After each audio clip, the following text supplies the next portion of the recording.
The kind of night that makes you believe Savannah was built for moments exactly like this one, settled over the city like a warm, familiar hand.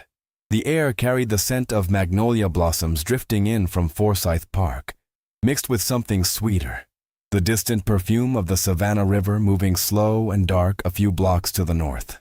Spanish moss hung perfectly still from the old oaks lining the squares, lit from below by the amber glow of iron street lamps. It was the kind of evening that made strangers stop mid-stride just to breathe it in. Benjamin Carter did not stop. He moved along the cobblestone sidewalk of Congress Street with the measured, deliberate pace of a man who had learned decades ago that wasted motion was wasted life. He was 60 years old, built like someone who had earned every inch of his frame through hard work rather than inherited it, with broad shoulders that still carried themselves square despite the weight of years.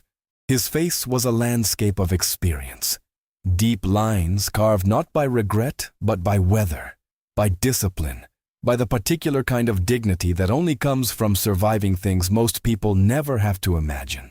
His hair had gone silver at the temples and across his close-cropped beard, and his eyes were the color of dark river water, calm on the surface, immeasurably deep underneath. He wore clean, dark slacks, a pressed white shirt open at the collar, and a charcoal blazer that had seen better days, but had been carefully maintained. On his feet, polished leather shoes that had been polished again that afternoon in his hotel room.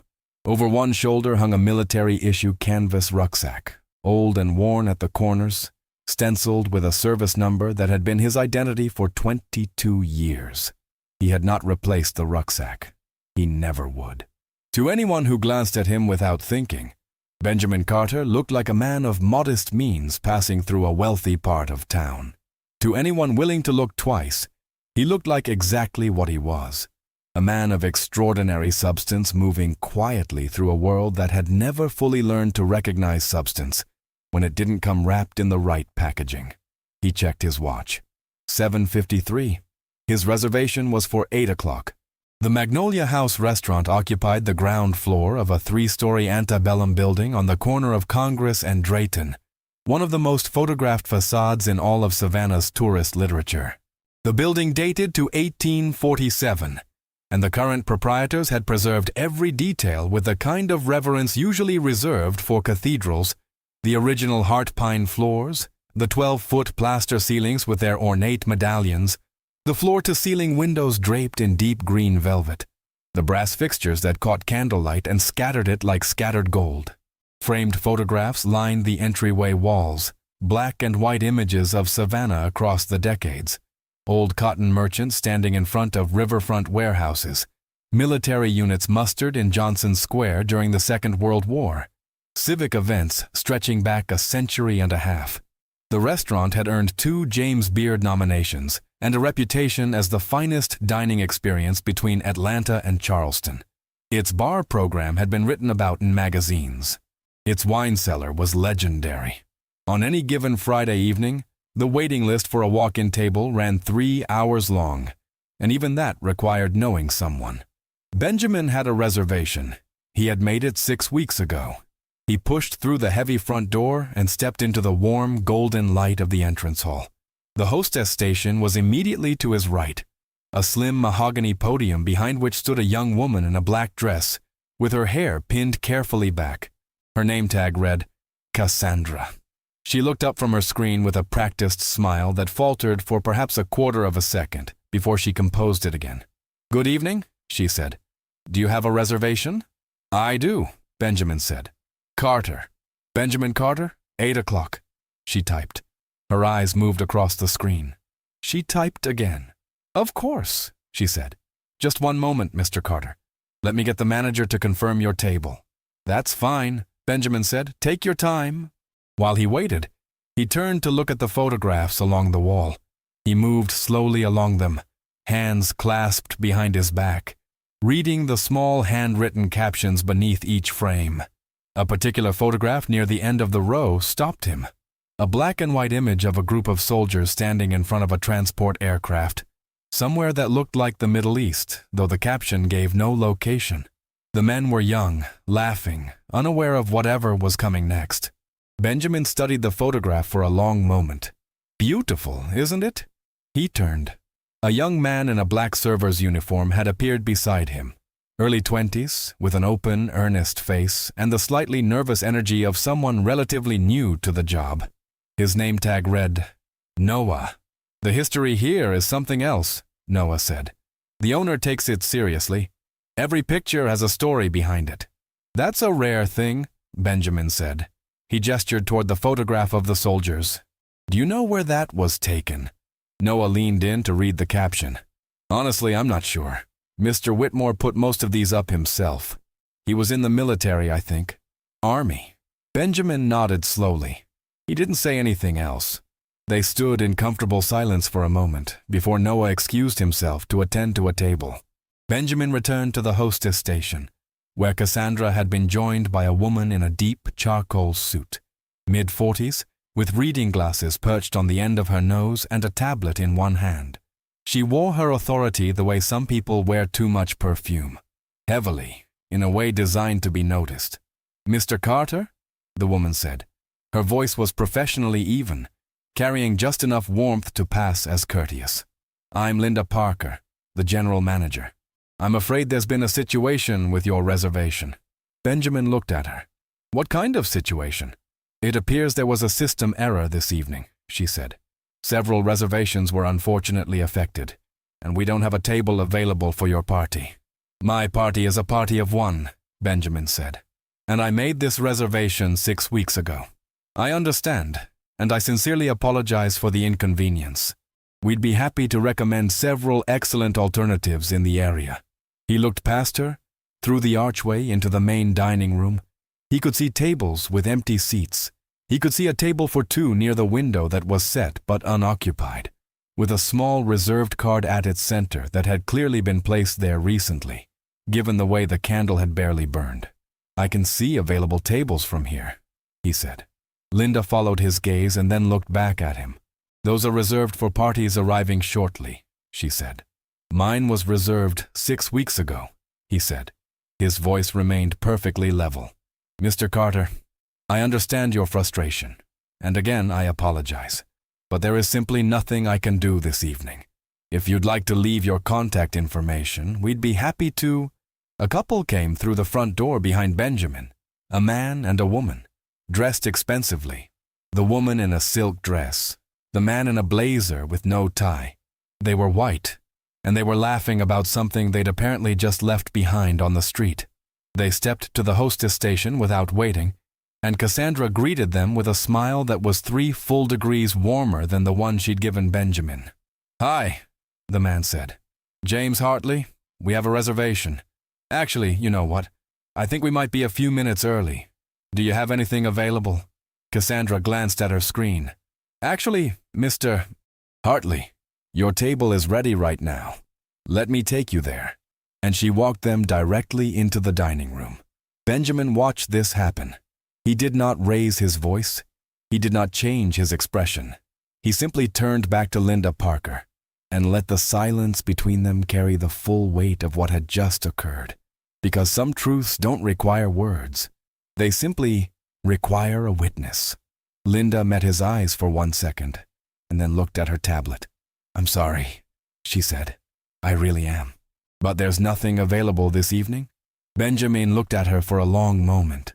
Then he reached into the side pocket of his rucksack and produced a folded confirmation email, which he had printed at the hotel's business center that afternoon. He unfolded it and placed it carefully on the hostess podium. Confirmation number, date, time, party size of 1. His name printed at the top. Linda looked at it. Something moved across her face. Not remorse, but something closer to recalculation. I can see you have documentation, she said. And again, I want to apologize for the system error. He picked the paper back up, folded it, put it back in his rucksack. There was no system error, he said quietly. He said it without anger, without accusation in his tone, just as a statement of observable fact, the way a man trained for 22 years to read situations accurately might assess one. Then he turned and walked back toward the door. Noah had been watching from the edge of the dining room.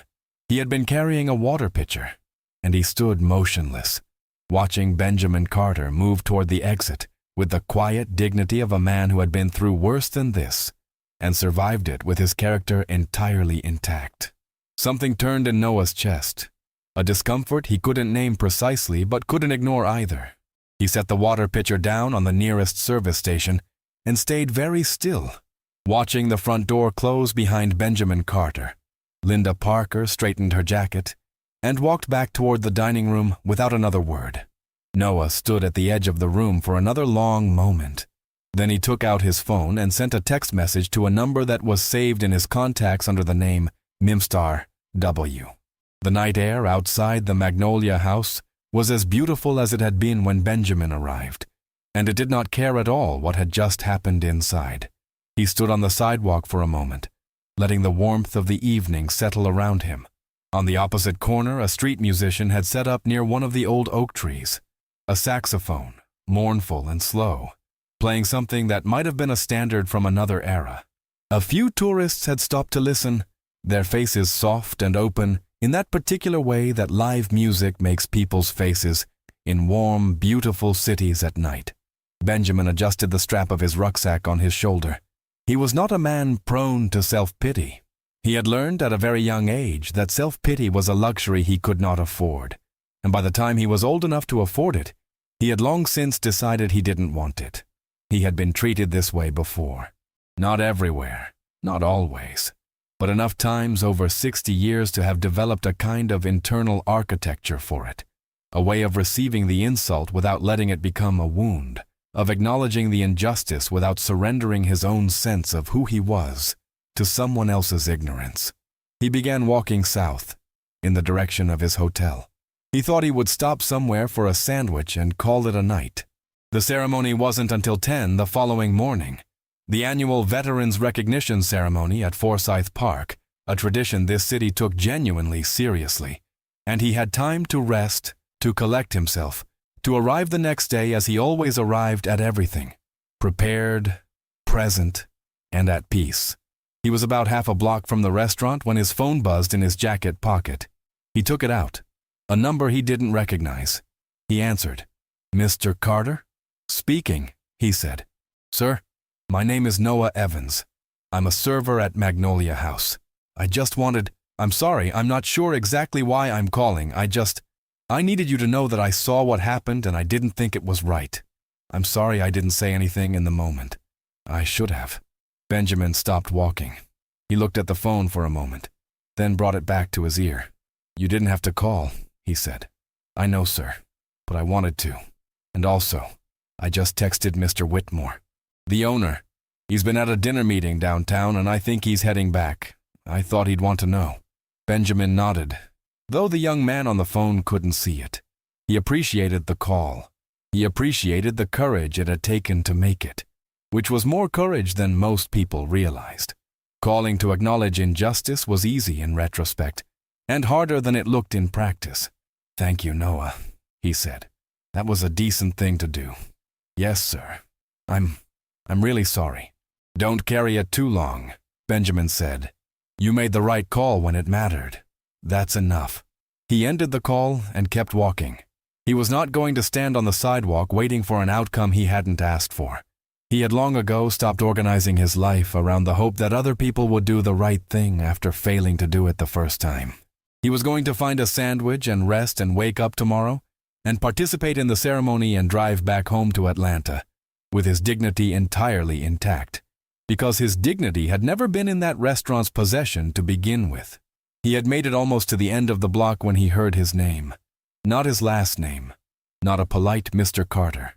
His name. The name his mother had given him. The name that only a handful of people in the world still used, attached to a voice he would have recognized in a thunderstorm in the middle of a foreign country at 2 a.m, because the circumstances in which he had heard that voice for the first time made it permanently, physically lodged in his memory. Benjamin. He turned. The man crossing the street toward him at something close to a jog was 63 years old, with silver hair going white at the crown, a slight limp in his right leg that would never entirely go away, and a face that Benjamin Carter had last seen pressed into the rocky floor of a dry ravine in a country that neither of them had any business being in a year that the government had barely acknowledged the operation existed. The man was wearing a dinner jacket with the tie loosened and the collar open, and he was breathing harder than the distance warranted because he had gotten out of the car before it fully stopped. His name was Charles Whitmore, and he was running toward Benjamin Carter the way a man runs toward someone he thought he might never see again. They met in the middle of the sidewalk. For a moment they just looked at each other, the particular, wordless inventory that old soldiers take of one another, checking for damage, cataloging the years, finding the young man underneath the older one like a photograph developing in reverse. Then Charles Whitmore put both arms around Benjamin Carter and held him with the kind of force that has nothing to do with muscle and everything to do with meaning. "Ben," he said. His voice was not entirely steady. "I am so sorry."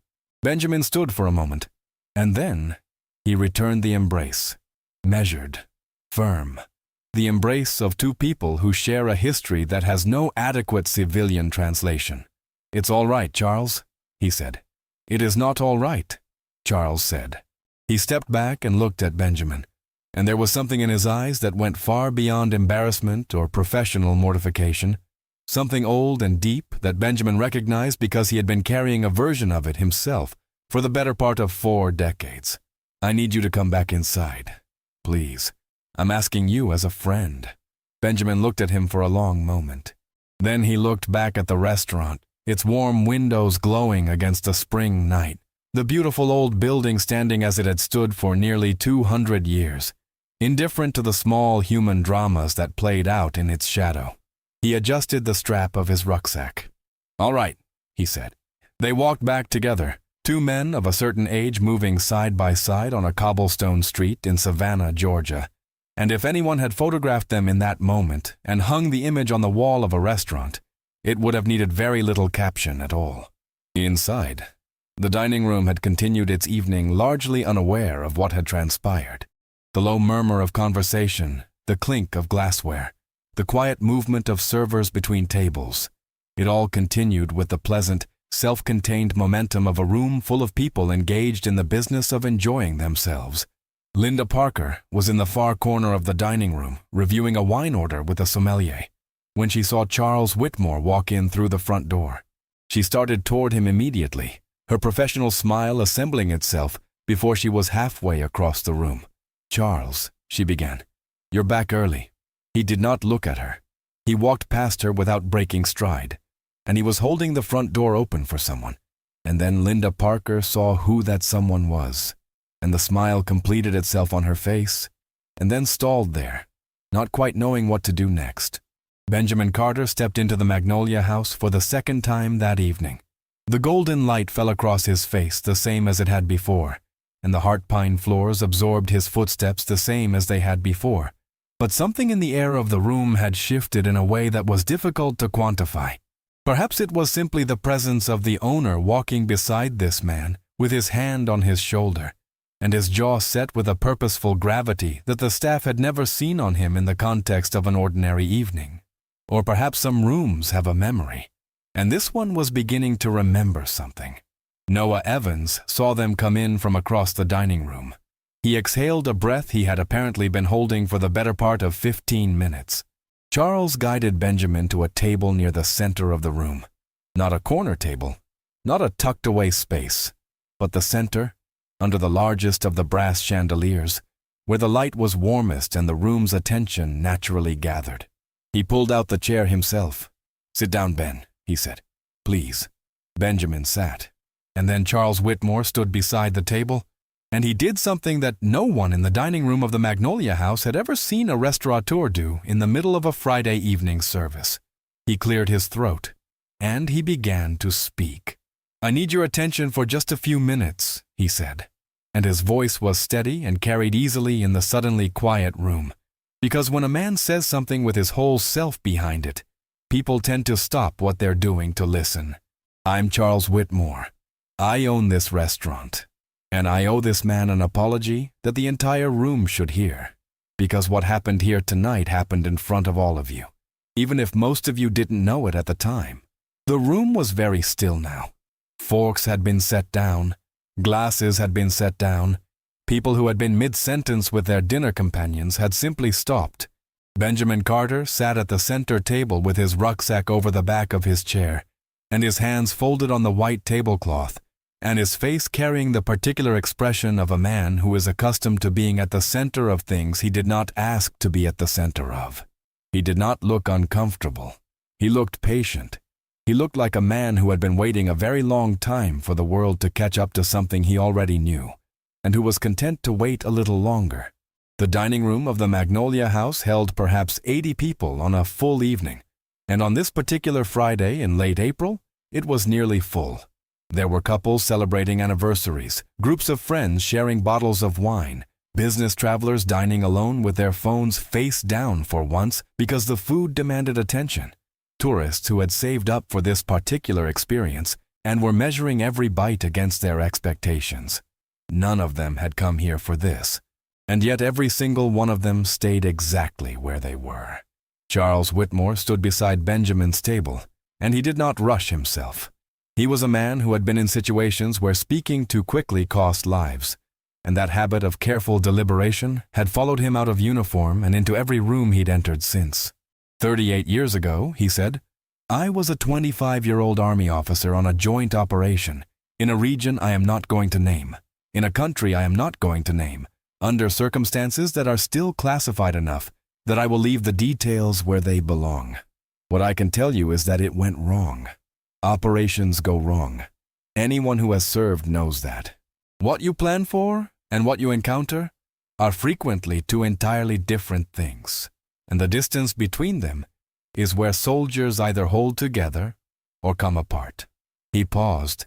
He looked at Benjamin, who was looking back at him with that same patient, steady quality, not encouraging him to continue, not suggesting he stop, simply present. There were 4 of us cut off from our unit, Charles continued, pinned down in a dry ravine under fire. 2 men wounded. My radio was gone, and I had made a tactical error that had put all of us in that position, and I knew it. And the weight of knowing it is something I cannot describe to anyone who hasn't been in a situation where your mistake has a direct and immediate consequence for the people standing next to you. A woman at a table near the window was very still, her wine glass untouched in front of her. Beside her, her husband had his hands flat on the table, listening. The man who got us out, Charles said, was a 22-year-old Army sergeant named Benjamin Carter. He found a way through that ravine that should not have been a way through. He carried one of the wounded on his back for close to a kilometer in conditions that I will not describe in a restaurant. He came back for the second one. He coordinated our movement to the extraction point in the dark, without a radio, in a foreign language he had taught himself in his spare time, because he believed that was part of being good at his job. And he did all of this while managing his own injury, which he did not mention until we were on the extraction aircraft and the medic discovered it during assessment. The room was so quiet that the saxophone player outside, half a block away, was briefly audible through the walls. He received the Army Commendation Medal for Valor, Charles said. He should have received more. The reasons he didn't are bureaucratic and complicated and not worth your time tonight. What matters is that Benjamin Carter saved my life. He saved 3 lives, and without him, I would not have come home. I would not have built this restaurant. I would not have met my wife or had my daughter or sat at any table anywhere for the past 38 years. Every single day of everything I have built and loved and been grateful for exists because of what this man did in a ravine in the dark on a night I would have died. He stopped. He picked up his water glass, took a slow drink, set it back down. Not for effect, simply because his throat had tightened. Tonight, he said, when I was away at a dinner meeting, a member of my staff told this man that his reservation had been compromised by a system error and asked him to leave. He was polite. He showed his confirmation. He was shown a couple being seated immediately at a table that was supposedly unavailable. He said nothing unkind. He simply left, with the dignity he has always carried, and always will. And I am standing here tonight not only because it is the right thing to do, but because I need everyone in this room, everyone on my staff, to understand what it means to judge a person by what they're wearing. He turned to look at Linda Parker, who had not moved from her position near the wall. She was standing very straight, but the color had left her face in a way that made her look like a photograph that had been left in the sun. "What you failed to see," Charles said directly to her, "was not just a customer. What you failed to see was the man who made it possible for this restaurant to exist." The silence after that particular sentence was a different quality of silence from the one that had preceded it. It had a kind of weight, like the moment after a church bell stops ringing when the air is still vibrating but the sound is gone. Then, from the table near the window, the woman who had been sitting so still, a sound. Not dramatic, not performative, just a single person beginning to applaud. And then, another person. And then, the room. It was not the kind of applause that happens at the end of a performance. It was the kind that happens when a group of strangers find themselves unexpectedly in the presence of something true, and the only language available to them in that moment is the sound of their own hands. Benjamin sat through it with his hands still folded on the white tablecloth, and he looked down at the table for a moment, and if there was something happening in his face during that moment, it was private, and he was entitled to it. Charles sat down across from him. For a long moment they didn't say anything. They were two men who had been in a situation together that required no words to maintain its presence between them. The kind of shared experience that never fully leaves the body, that lives somewhere below language. "I didn't know you owned this place," Benjamin said. "I didn't know you'd be in Savannah," Charles said. "I would have called. I would have—" He stopped. He shook his head. "I should have found you years ago, Ben. I've thought about that." "You've been busy," Benjamin said. There was no reproach in it. "That's not a good enough reason." Benjamin looked at him. "No," he said, "but it's a human one. We get busy, we build things, we think there's time." Charles nodded. He looked at the tablecloth, then back up. "Why are you in Savannah?" he asked. "Veterans Recognition Ceremony tomorrow morning," Benjamin said. "At Forsyth Park. They invited me to say a few words." Charles stared at him. "You're the keynote speaker?" "I'm one of the speakers, yes. I bought tickets for that ceremony," Charles said. "My daughter and I are supposed to attend." Benjamin allowed himself a small, quiet smile. Small, but genuine, the kind that reaches a man's eyes and stays there. "Well," he said, "now you'll have someone to sit with." Noah Evans had been a server at the Magnolia House for 14 months. He had taken the job after dropping out of a graduate program in history at the University of Georgia, a decision that his mother had received with what could charitably be described as resigned disappointment and what more accurately resembled the specific grief of a parent watching a promising story take an unexpected turn. He had not regretted it. He liked the restaurant. He liked the work of it, the physical rhythm, the problem-solving, the particular intimacy of being present in people's lives during moments they had set aside for pleasure.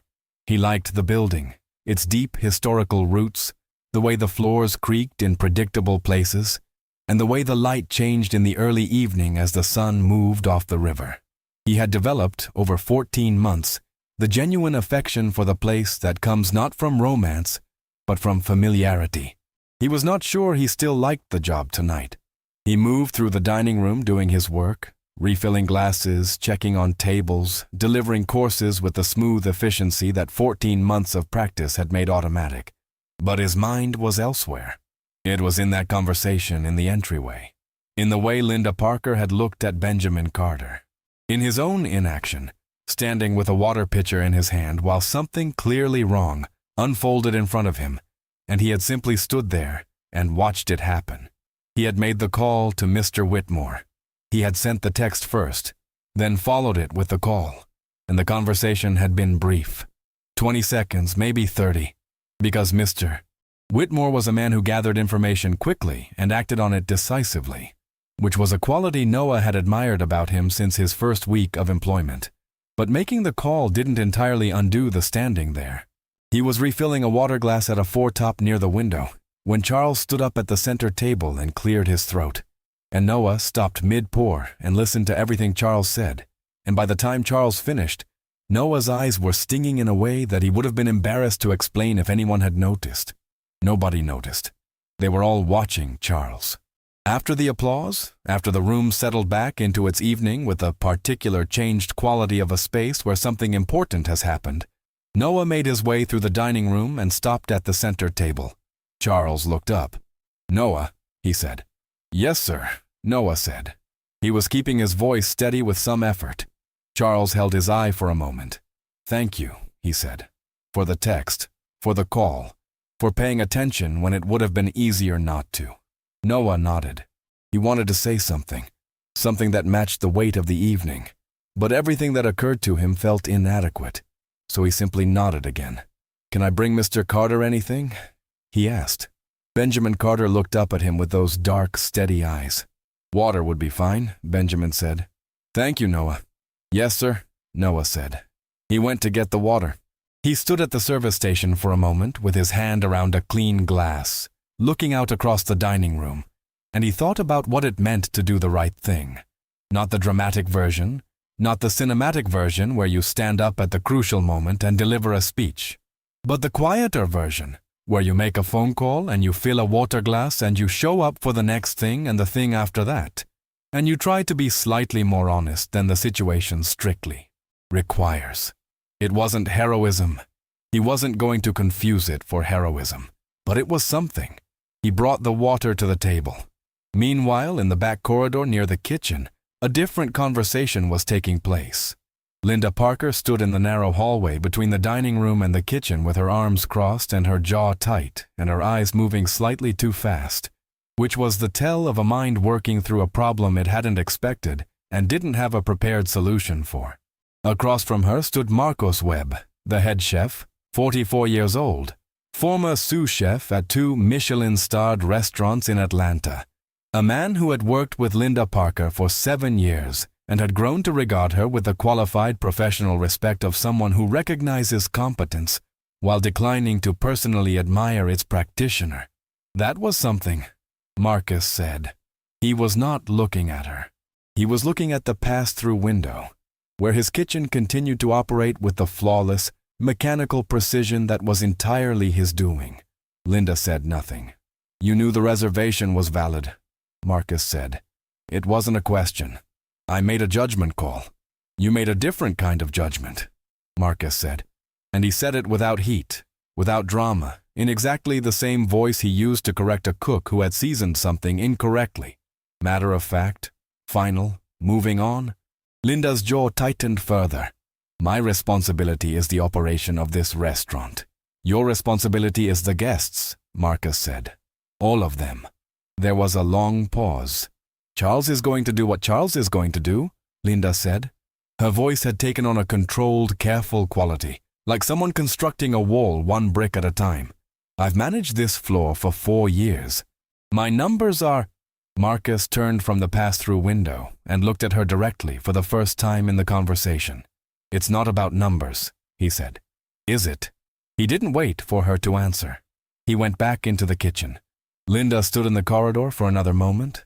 Then she straightened her jacket, lifted her chin slightly, and walked back out onto the dining room floor to resume managing a situation that had already entirely outgrown her management.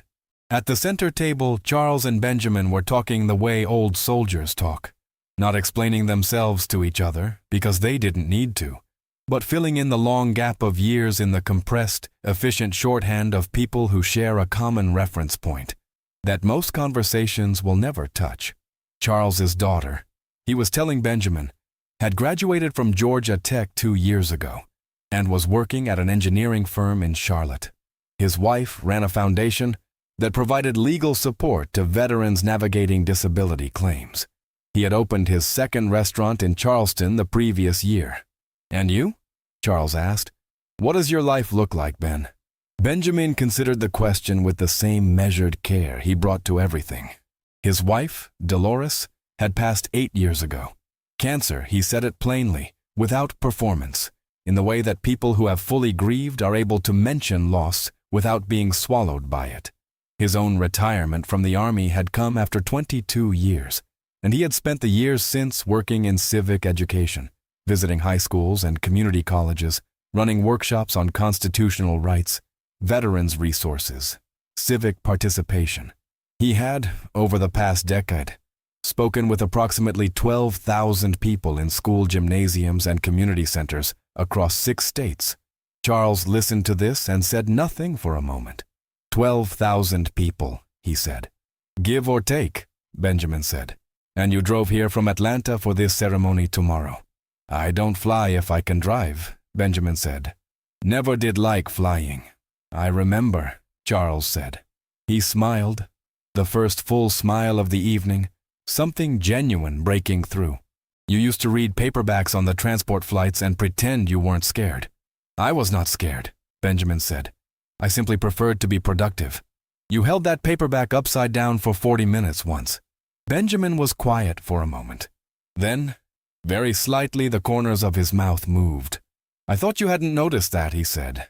The kitchen of the Magnolia House was Marcus Webb's kingdom, and like all kingdoms, it operated according to laws that its sovereign had written and enforced without negotiation. The laws were simple. Everything went out perfect, it went out on time, and if those two things were in conflict, perfect won. Always. A late, perfect dish was a recoverable situation. An on-time imperfect one was an insult to the guest and a stain on the kitchen's record. And Marcus Webb did not tolerate stains. Tonight, the kitchen was operating at peak service. 40 covers in the past hour, another 30 in the queue. Every station moving with a particular organized intensity that looked from the outside like controlled chaos, and from the inside felt like music. The line cooks moved around each other in patterns that had been refined through months of proximity into something almost choreographic. The pass was clean. The tickets were flowing. Marcus stood at his station reviewing the evening's upcoming dessert service when the ticket printer produced something he had not expected. He read it twice. Then he called his sous chef over and handed her the ticket. Table 11, he said. Full tasting menu. The reserve label on the wine. And I want the amuse-bouche cart from storage. The good one. Set it up properly. She took the ticket and looked at it. This is the whole menu. Make it right, Marcus said. Every course. Nothing compromised. He went back to his station. He had been in this kitchen for 4 years, and in those 4 years he had served governors and senators and celebrities and food critics whose opinions could make or unmake a restaurant's reputation in a single published sentence. He had cooked for all of them with the same standard. Perfect, because the standard didn't change based on who was sitting at the table. Tonight he was cooking for a man who had carried someone on his back through a ravine in the dark, and come back for a second person. The standard remained the same, but there was something else in it tonight. Something that had nothing to do with professional pride and everything to do with the older and more fundamental impulse to make food that means something for the person eating it. He salted a sauce with unusual care. Out in the dining room, the evening had re-established its rhythm. The tables that had witnessed Charles's address had absorbed the moment and returned to their conversations, though with a different quality now. Quieter, more attentive to each other, the way people get after they've been reminded of something important. A few guests had stopped at table 11 on their way out to say something brief to Charles and Benjamin. A word, a handshake, a thank you that was general in its address but specific in its feeling. Benjamin accepted these with the same gracious, measured courtesy he brought to everything, and Charles watched him do it with the expression of a man watching confirmation of something he had always known. Noah was running a course to a table near the back when he noticed the woman at table 7, mid-50s, dining alone, who had been on her phone for most of the evening, but had put it away after Charles's address and had been sitting quietly ever since. As Noah placed the dish in front of her, she spoke. "Do you know him?" she asked. "The veteran." "Not personally," Noah said. "He came in tonight for the first time." She nodded. She looked across the room at table 11. She said, "My father was in Vietnam. He never talked about it. Ever. Not once my whole life. I used to think it was because nothing important had happened." She paused. "I stopped thinking that a long time ago." Noah was quiet. She picked up her fork. "Thank you for the food," she said. "It's beautiful." He walked away from her table with the sensation of having been handed something he hadn't been looking for, and wasn't entirely sure what to do with. Back at table 11, Marcus had personally delivered the third course, a small but extraordinary dish of Georgia shrimp, prepared in a manner that represented perhaps the finest 45 seconds of eating available in the city of Savannah on this particular evening. He set it down in front of Benjamin and stood for a moment, which was unusual for him, because Marcus Webb generally delivered food and moved back to his kitchen without ceremony. "Mr. Carter," he said. Benjamin looked up. "I'm the head chef," Marcus said. "I've been cooking in this city for 12 years. He paused. "What you did, what Mr. Whitmore described." He stopped himself. He was not a sentimental man, and he was aware of it, and he was finding the awareness less useful than usual this evening.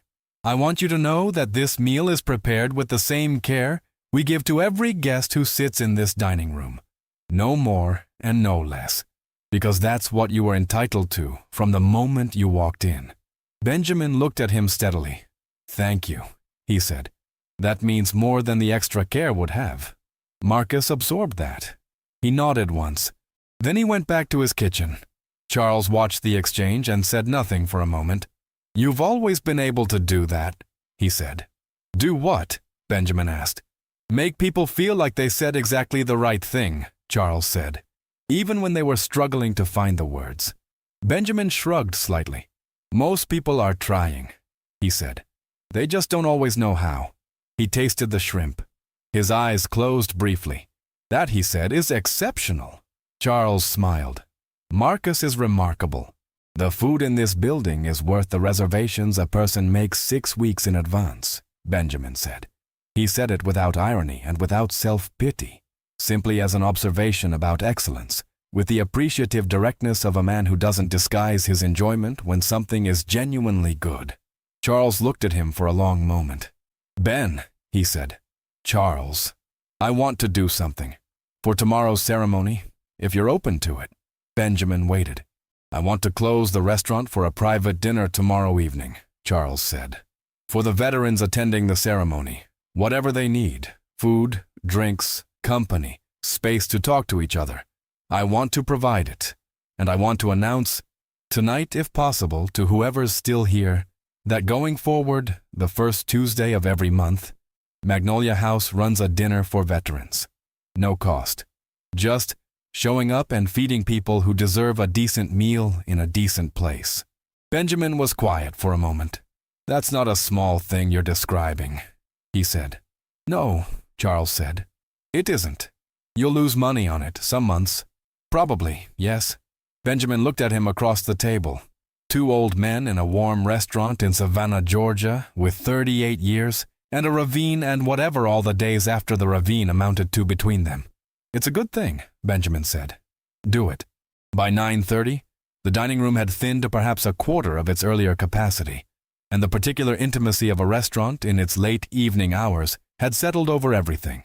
The candles burning lower, the conversation quieter, the kitchen's pace decreasing to something that allowed for the first time all evening a kind of thoughtfulness in the preparation rather than pure velocity. Linda Parker was gone. Charles had spoken with her privately in his office, briefly and without theater, approximately 40 minutes earlier. The conversation had been what it needed to be: direct, calm, and conclusive. 4 years of competent floor management and the record of those 4 years did not change what had happened tonight. Charles had said what he had to say, and Linda had listened, and the absence of argument from her had carried in it something more complicated than simple professional acceptance. It carried the particular quality of a person who, on some level they were not yet able to fully access, understood that they had done something genuinely wrong. She had taken her coat and her bag and left through the back entrance. The conversation Charles had with the remaining staff, the full team gathered in the private dining room while the last tables finished their evening, was different in character. There was no anger in it. There was a kind of measured, serious clarity that his staff had come to associate with the moments when Charles Whitmore was saying something he needed them to actually hear, rather than simply receive. What happened tonight, he said, was a failure, not a crisis, Not a catastrophe. A failure. The kind of failure that happens when people in positions of authority substitute their own assumptions for observable facts, and the people around them don't feel equipped to say stop. He looked at his staff. Noah, the other servers, the host team, the bar, the kitchen runners.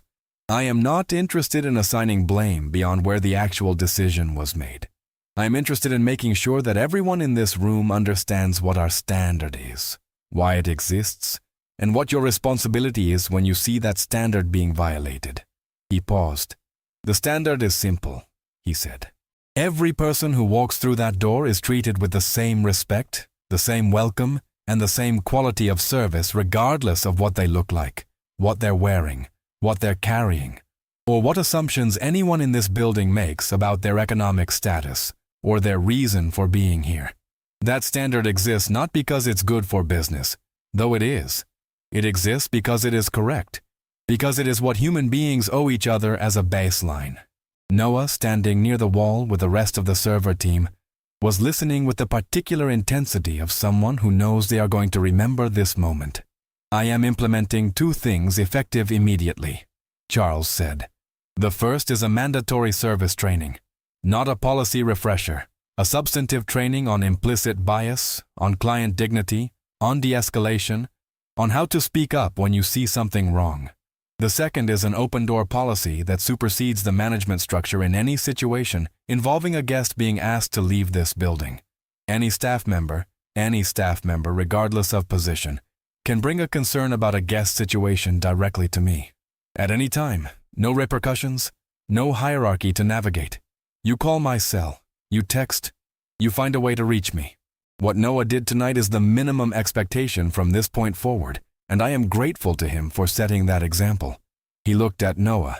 Noah looked at his shoes for a moment and then back up, because that seemed like the right sequence. There's one more thing, Charles said.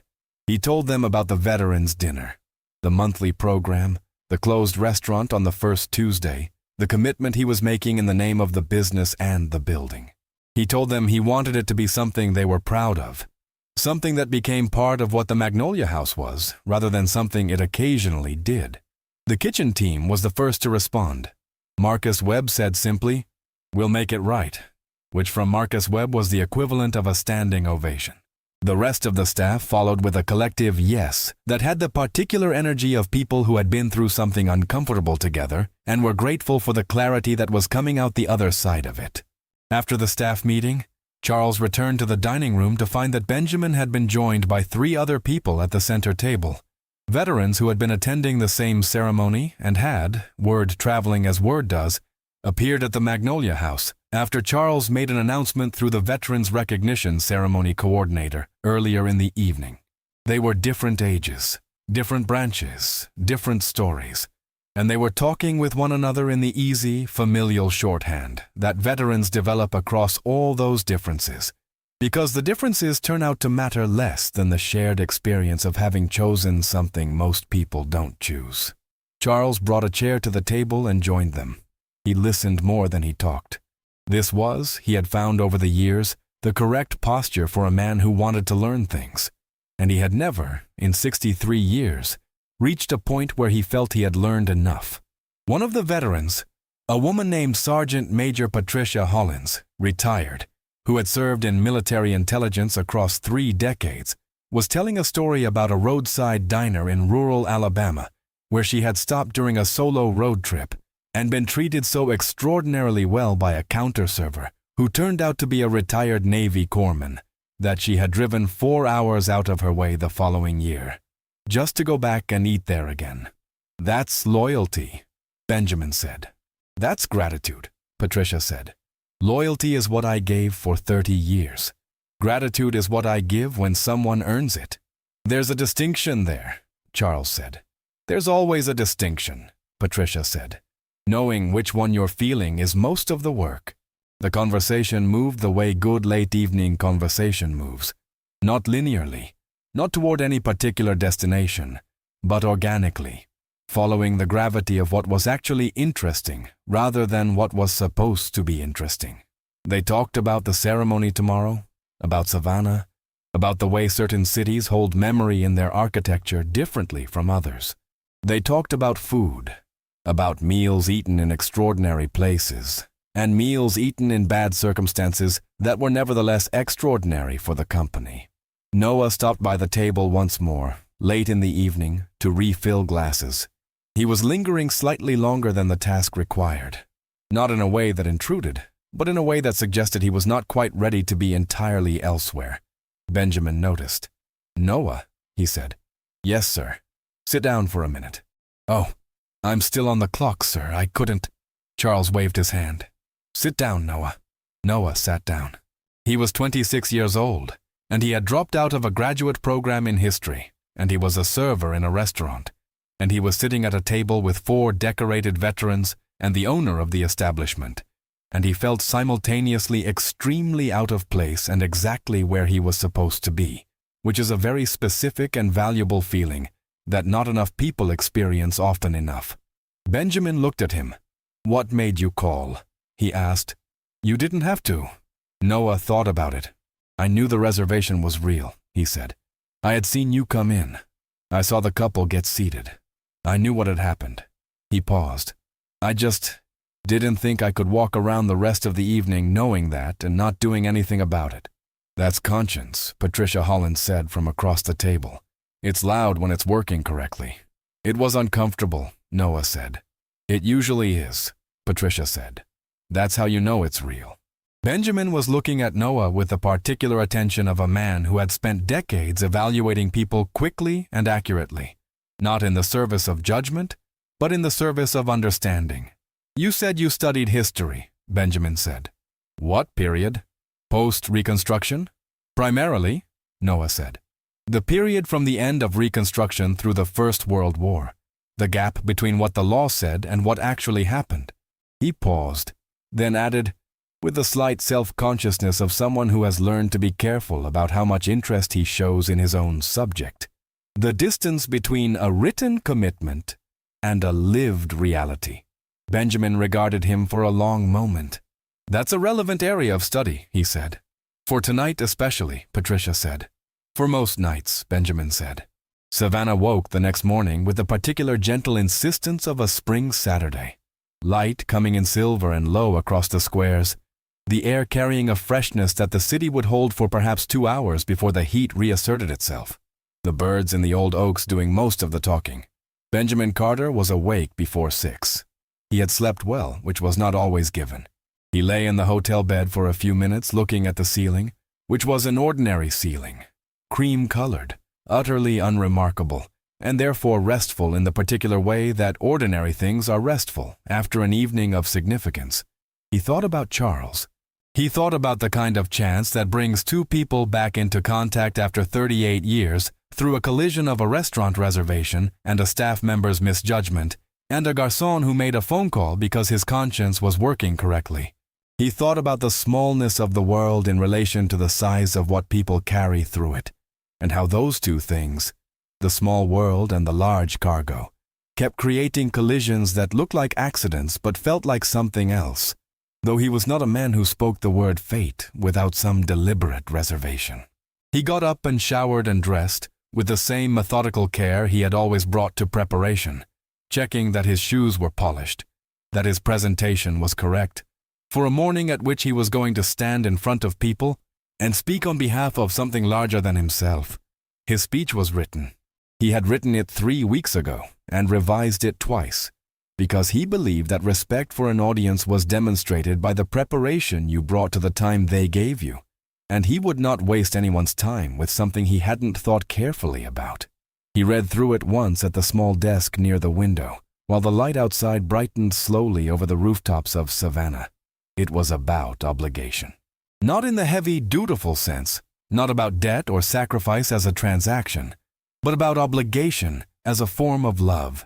The argument, if you could call it that, was that the people who had served understood something that civilian life did not always make visible, that you were not separate from the people around you, that their welfare was connected to yours in ways that were real and structural and not merely sentimental, and that accepting that connection, truly accepting it, not as a burden but as a fact about what you were and what your life meant, was the beginning of citizenship in the fullest sense. He thought it was true. He had thought so for a long time. He folded the speech and put it in his jacket pocket. He called Charles. "I'm heading to the park," he said. "You're still coming?" "We're on our way," Charles said. His voice had the sound of a man in a car. "Sarah wants to." He paused, presumably to relay a message from whoever Sarah was. "She wants to know if you'll come to breakfast after." Benjamin smiled. "Tell Sarah yes. She'll be pleased," Charles said. Ben, she knows who you are. I told her, years ago. She grew up knowing." He paused. "She's wanted to meet you for a long time." Benjamin was quiet for a moment. Then he said, "Good Lord, Charles. 22 years old I was. You were extraordinary," Charles said simply. There was nothing to say to that, so Benjamin said nothing. He looked out the window at Savannah in the early light, and he let the morning sit with him the way he had learned to let things sit, not rushing toward them, not retreating from them, just occupying the same space as the truth and letting it be what it was. Forsyth Park was already gathering when he arrived. The park was one of the most beautiful public spaces in Georgia. 30 acres of live oaks and walking paths centered on a fountain that had become the unofficial symbol of the city, featured on 1,000 postcards and as many paintings. For the Veterans Recognition Ceremony, the south end of the park had been set with rows of folding chairs facing a portable stage, and flags had been positioned along the path leading to the stage. American flags, service branch flags, the flags of allied nations, each one standing straight in the light morning breeze. Perhaps 400 people were already seated or finding their seats. The organizing committee had expected 300. The extra 100, Benjamin suspected, were people who had heard through various channels about what had happened at the Magnolia House the previous evening, because these things travel in communities, and Savannah was, for all its scale and history, a community. He was greeted at the entrance by a woman named Colonel Teresa Okafor, the ceremony's principal organizer, a recently retired Army officer with the brisk, warmly efficient manner of someone who had spent 3 decades making complicated things happen on schedule. She shook his hand and briefed him on the program, which was 35 minutes of recognition, remarks from the mayor, a musical presentation from the Savannah Youth Orchestra, and then his address. "You're last," she said. "Save the best for last." "I'll do my best," he said. Patricia Hollins was already seated in the front row. She raised a hand as Benjamin passed, and he raised his in return, the particular half-salute, half-wave of 2 people who had met the night before under unusual circumstances and discovered in each other the comfortable familiarity of shared context. He found his seat on the stage. He looked out at the crowd. He saw Charles and a young woman he assumed was Sarah arrive and find seats together near the center. Charles in a blazer, his silver hair bright in the morning light, and beside him a woman in her late 20s who had the composed, direct bearing of someone who had grown up around people who took things seriously. The ceremony began. The mayor gave his remarks, which were brief and genuine.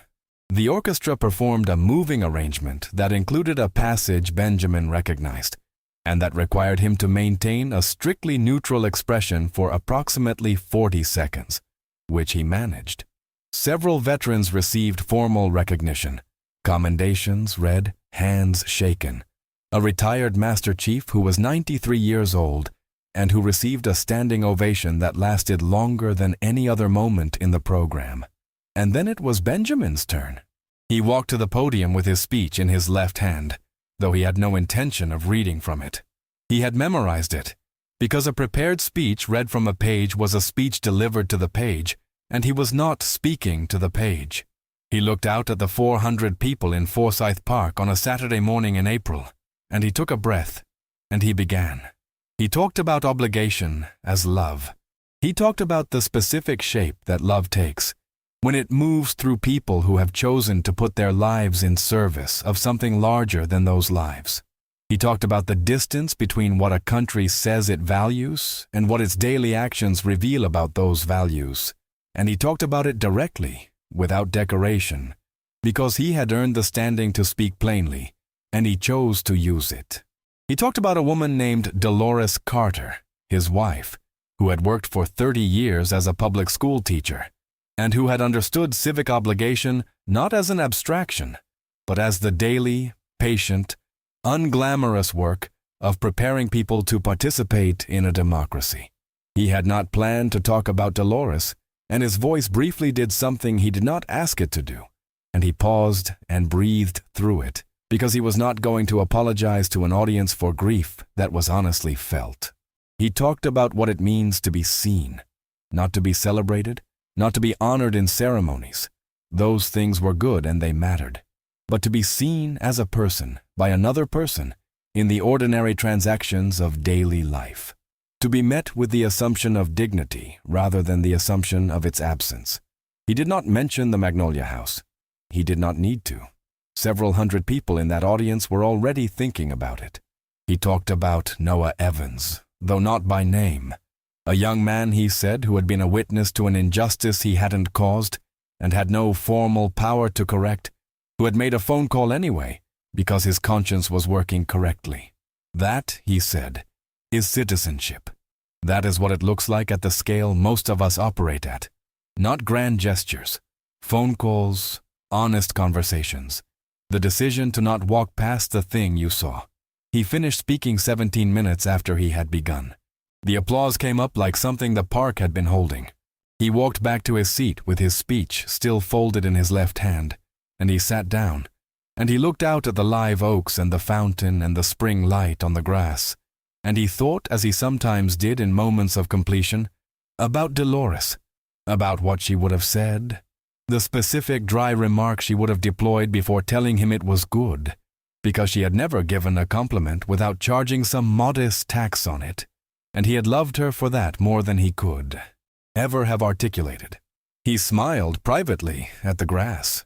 The breakfast was at a place Charles knew on Liberty Street, small, family-owned, the kind of establishment that had been in the same building for 40 years and had never changed the menu because the menu was already exactly right.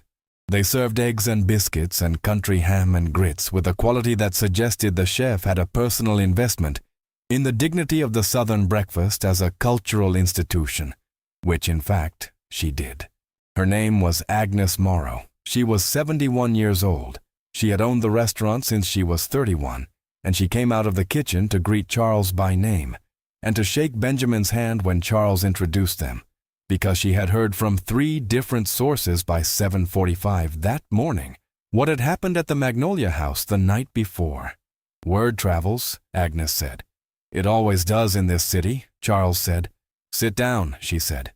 I'll bring you what's good. She brought them what was good.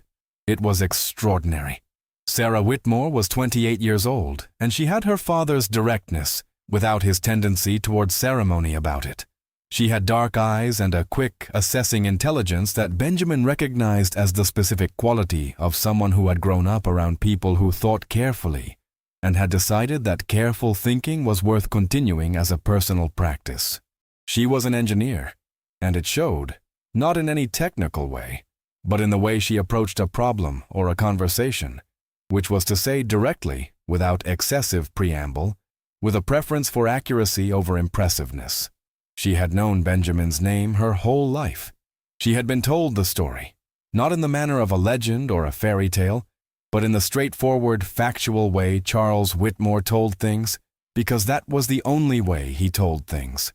A man named Benjamin Carter had saved her father's life. Without that, there was no Sarah. Without that, there was a different world, smaller by exactly 1 family.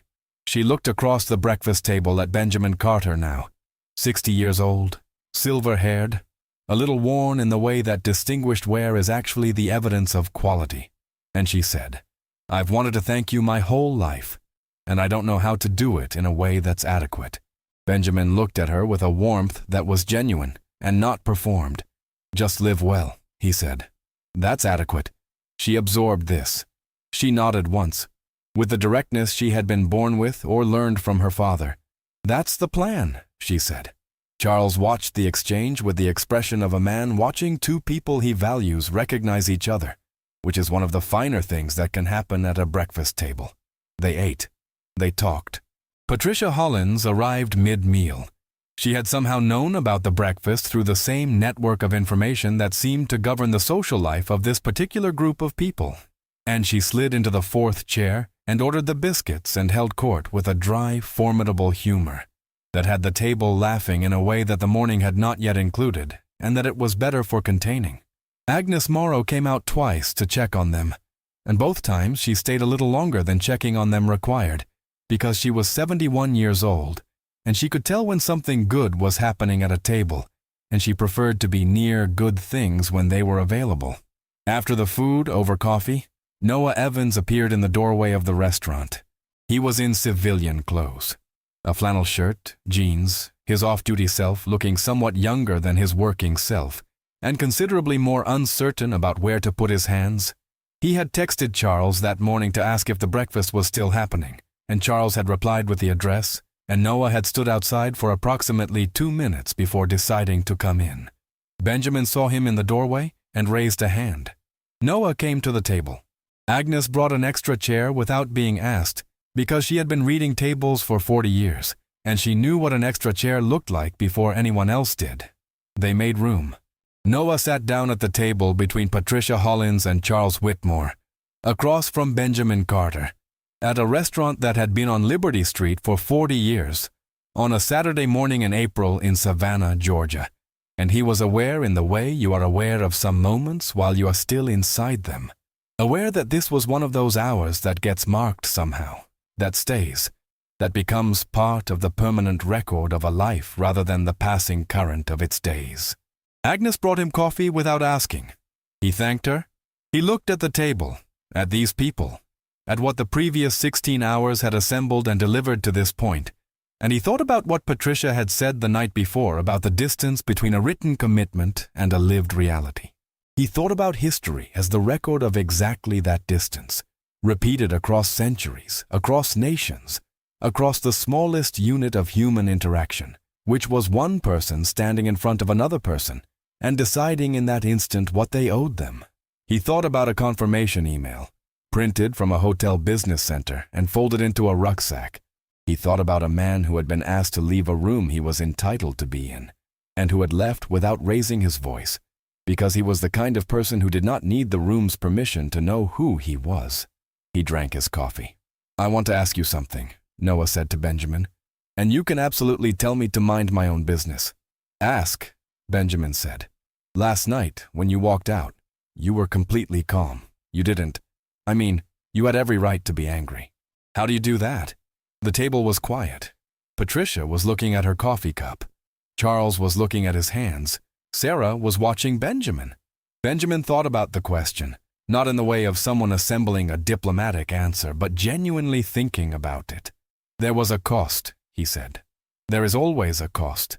Don't confuse calm for the absence of feeling." He looked at Noah. "But I am 60 years old," he said. "I have been in that situation, in one form or another, more times than I am going to count for you this morning. And I decided a long time ago that the quality of my character was not available to be determined by other people's behavior. That if I allowed what someone else did to dictate what I became in response, then I had given them something I was not willing to give." He paused. "My dignity is mine. It doesn't leave the building when they ask me to." Noah was quiet. Patricia said, "That right there is the speech." "The speech was this morning," Benjamin said. "That was the speech you prepared," Patricia said.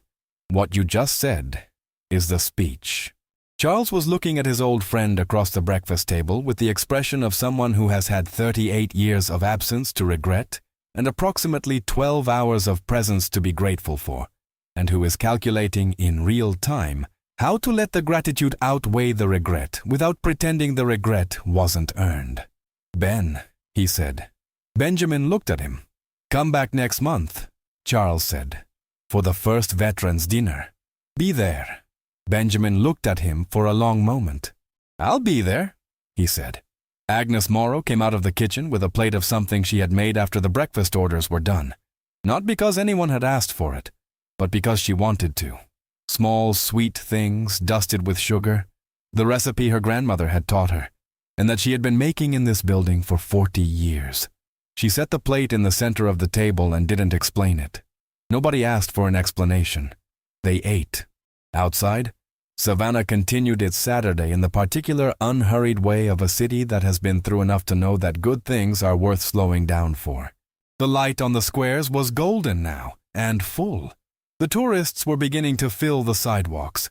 The horses were pulling their carriages through the old streets, and somewhere in Forsyth Park, the chairs from the ceremony were being folded and stacked by volunteers, while the fountain ran on in the morning light, the way it always had, the way it would long after everyone at this breakfast table had gone wherever people go, after they have done what they came here to do. In the weeks that followed, a short video taken by a guest at the Magnolia House the previous evening, slightly blurry, somewhat oblique in angle, capturing perhaps 40 seconds of Charles Whitmore speaking at the center table, circulated through Savannah's online communities, and then further in the way that things travel when they contain something people recognize as true. The video did not show everything. It did not need to. What it showed was enough: a man standing at a table in a candlelit room, speaking about debt and gratitude and the cost of judgment, while another man sat at the table and received it with the stillness of someone who has been told something he already knew, but did not know anyone else knew. The comments, in their thousands, were mostly variations on the same observation, phrased in different ways by different people in different circumstances, but converging on the same point, that you cannot tell, from looking at a person, what they carry. That the assumptions we construct from appearance are always incomplete and often wrong. That the person you fail to see clearly might be the person your entire life depends on. The Magnolia House Veterans Dinner launched the first Tuesday of the following month, as promised. 31 veterans attended the inaugural event. Marcus Webb's Kitchen produced a meal that people talked about for weeks. Noah Evans worked the floor with a care and attentiveness that several of the guests commented on specifically. Benjamin Carter came back from Atlanta, as he had said he would. He sat at the center table, the same one, the chandeliers still warm above it, and ate his meal and talked with the veterans around him. And at some point in the evening, Charles joined him, and they talked the way they had been talking since the night before, which was the way you talk when you have lost 38 years and are not going to lose another day to the distance, which means openly, honestly, without the particular waste of pretending that the present moment is anything less than exactly what it is, the sum of everything that happened before it, and the beginning of everything that comes after. Patricia Hollins attended every veterans dinner for the next 3 years running. Noah Evans was promoted to floor manager in the fall. He enrolled in evening courses in American history at Armstrong State. He wrote his mother a letter explaining his reasons, which she read twice before calling him to say that while she still had questions, she thought she understood. And in the park at Forsyth, on a warm spring night, some weeks after the dinner was established, a local painter sat before his easel near the fountain and worked at a canvas depicting the live oaks and the evening light coming through them, and the figures of people moving through the park, some alone, some together, all of them small beneath the trees. He was painting what was there. He was painting what the city looked like when it was being itself, which was something worth recording, because every city has moments when it manages to be what it claimed it would be, and those moments are worth holding on to. He finished the painting late in the evening. It showed the trees and the light and the fountain and the people, and if you looked at it long enough, you began to see what the painter had understood about the scene, without being able to say exactly why. That the individual figures, small as they were beneath those enormous trees, were not diminished by the scale of what surrounded them. They were held by it. That was the painting. That was the city.